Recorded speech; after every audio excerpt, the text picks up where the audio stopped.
Revelation chapter 18. The fall of Babylon.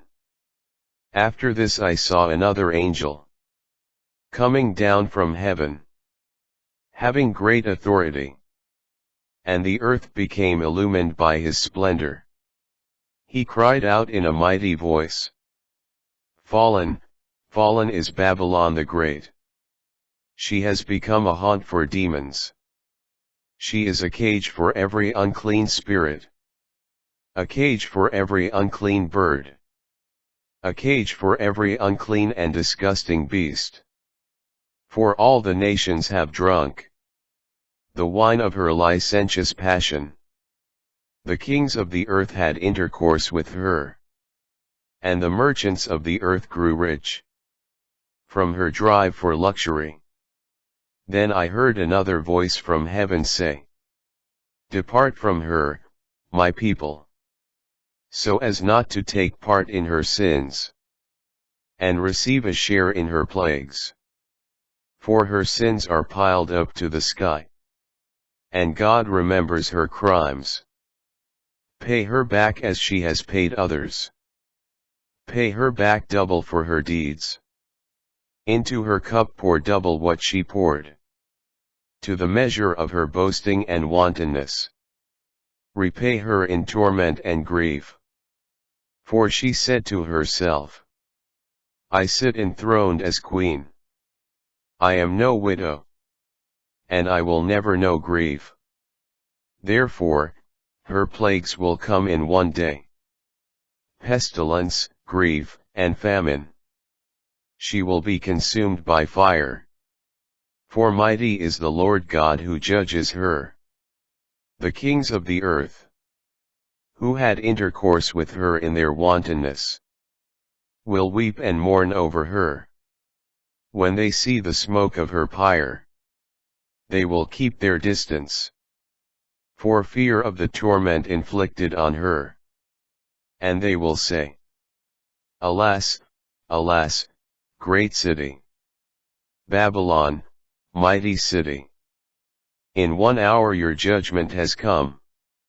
The merchants of the earth will weep and mourn for her, because there will be no more markets or their cargo of gold, silver, precious stones, and pearls, fine linen, purple silk, and scarlet cloth, fragrant wood of every kind, all articles of ivory, and all articles of the most expensive wood, bronze, iron, and marble, cinnamon, spice, incense, myrrh, and frankincense, wine, olive oil, fine flour, and wheat, cattle and sheep, horses, and chariots, and slaves, that is, human beings.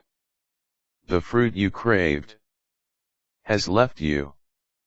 All your luxury and splendor are gone. Never again will one find them. The merchants who deal in these goods, who grew rich from her, will keep their distance, for fear of the torment inflicted on her. Weeping and mourning, they cry out, Alas, alas, great city! Wearing fine linen, purple, and scarlet, adorned in gold, precious stones, and pearls. In 1 hour, this great wealth has been ruined.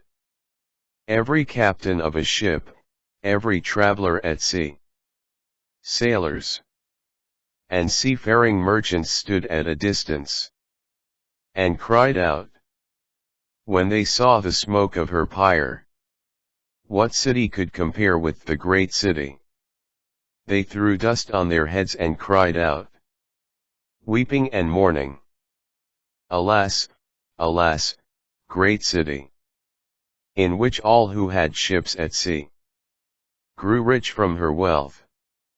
In 1 hour she has been ruined. Rejoice over her, heaven! You holy ones, apostles, and prophets! For God has judged your case against her. A mighty angel picked up a stone, like a huge millstone, and threw it into the sea, and said, with such force will Babylon the great city be thrown down, and will never be found again. No melodies of harpists and musicians, flutists and trumpeters, will ever be heard in you again. No craftsman in any trade will ever be found in you again. No sound of the millstone will ever be heard in you again. No light from a lamp will ever be seen in you again. No voices of bride and groom will ever be heard in you again. Because your merchants were the great ones of the world. All nations were led astray by your magic potion. In her was found the blood of prophets and holy ones, and all who have been slain on the earth.